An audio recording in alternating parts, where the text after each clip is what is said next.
আসসালামু আলাইকুম ভিউয়ার্স, কেমন আছেন সবাই? আশা করি সবাই অনেক ভালো আছেন। তো মোবাইলে গুগল ম্যাপ কিন্তু আমরা সকলে ব্যবহার করে থাকি, তবে এই গুগল ম্যাপের একটা হিডেন সেটিংস আছে, সেটা আমরা অনেকেই জানি না। সেটা কীরকম? সেটা হচ্ছে, ধরুন আপনি যে কোনো একটা অপরিচিত জায়গায় ভ্রমণের জন্য গিয়েছেন। এখন আপনার ইমিডিয়েটলি সেই জায়গার যখন একটা লোকেশন বের করা দরকার, তো সেক্ষেত্রে অনেক সময় দেখা যায় যে আমাদের মোবাইলে ইন্টারনেট থাকে না, বা অনেক সময় যারা আমরা ওয়াইফাই ব্যবহার করে থাকি তারা কিন্তু মোবাইল ইন্টারনেট ব্যবহার করি না। তো বাসার বাইরে গেলে কিন্তু তাহলে হচ্ছে আপনার ওই ইন্টারনেট ব্যবহার না করার কারণে আপনি গুগল ম্যাপে ব্যবহার করতে পারবেন না। তো সেই ক্ষেত্রে একটা ওয়ে কিন্তু আছে, সেটা হচ্ছে আমি যেই নির্দিষ্ট স্থানে ভ্রমণ করতে চাই, ভ্রমণের আগে আমি যখন বাসায় ওয়াইফাই ব্যবহার করে থাকি, তখন যদি আমি ওই এরিয়াটা ডাউনলোড করে নিয়ে যাই, তাহলে কিন্তু আমাকে আর পরবর্তীতে গুগলের যে ম্যাপ সেটা ব্যবহার করার জন্য আমাকে আর ইন্টারনেট ব্যবহার করতে হবে না। আমি অফলাইনেই ওই জায়গাটা পুরোপুরি নির্দেশনা আমি পেয়ে যাব অফলাইনেই। ম্যাপটা ডাউনলোড করার জন্য আমরা প্রথমে চলে যাব হচ্ছে এই যে এখানে যে জিমেলের যে লোগোটা আছে, আমরা এখানে ক্লিক করব।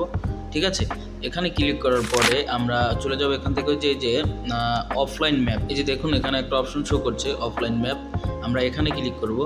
এখানে ক্লিক করার পরে আমরা এই যে দেখুন এখানে অপশন শো করে সিলেক্ট ইউর অন ম্যাপ। এই যে দেখুন এখানে সিলেক্ট ইউর অন ম্যাপ, তো আমরা এখানে ক্লিক করব। এখানে আসার পরে আমি যেই এরিয়াটা ডাউনলোড করতে চাই বা আমি যে এরিয়াটায় ভ্রমণ করতে চাই, সেই এরিয়াটা আমি এখানে সিলেক্ট করব।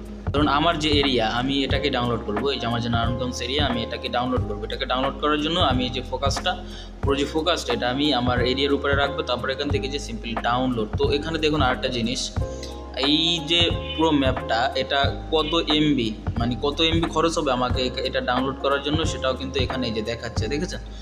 তো এভাবে আপনি সহজে দেখেও নিতে পারবেন যে কত এমবি আপনার খরচ হচ্ছে। তো এখান থেকে আমি যদি জাস্ট এই যে ডাউনলোড বাটনে ক্লিক করি, এই যে এখান থেকে আমি যদি যে ডাউনলোড বাটনে ক্লিক করি, তাহলে কিন্তু ডাউনলোড শুরু হয়ে যাবে। এই যে দেখুন এই যে ডাউনলোড নাও, আমি জাস্ট এখান থেকে এই যে ডাউনলোড নাও এখানে ক্লিক করি। এই যে ডাউনলোড কিন্তু শুরু হয়ে গেছে অলরেডি। হ্যাঁ, এই যে দেখুন এখানে ডাউনলোড হচ্ছে। তো এইভাবে হচ্ছে আপনি যে কোনো একটা নির্দিষ্ট এরিয়া আপনি ডাউনলোড দিয়ে রাখতে পারবেন। প্রয়োজনে যাতে অফলাইন আপনাকে ম্যাপটা যদি ব্যবহার করতে হয়, তাহলে কিন্তু আপনি ইন্টারনেট ছাড়া ওখানে অ্যাক্সেস নিয়ে ব্যবহার করতে পারবেন। তো আই হোপ ভিডিওটি খুব ভালো লেগেছে। যদি ভালো লেগে থাকে অবশ্যই আমার চ্যানেলটি সাবস্ক্রাইব করবেন, আর যদি ফেসবুক থেকে দেখে থাকেন অবশ্যই ফেসবুক পেজটি ফলো করে আমাদের সাথেই থাকবেন। ধন্যবাদ সবাইকে, দেখা হচ্ছে আবার নেক্সট ভিডিওতে।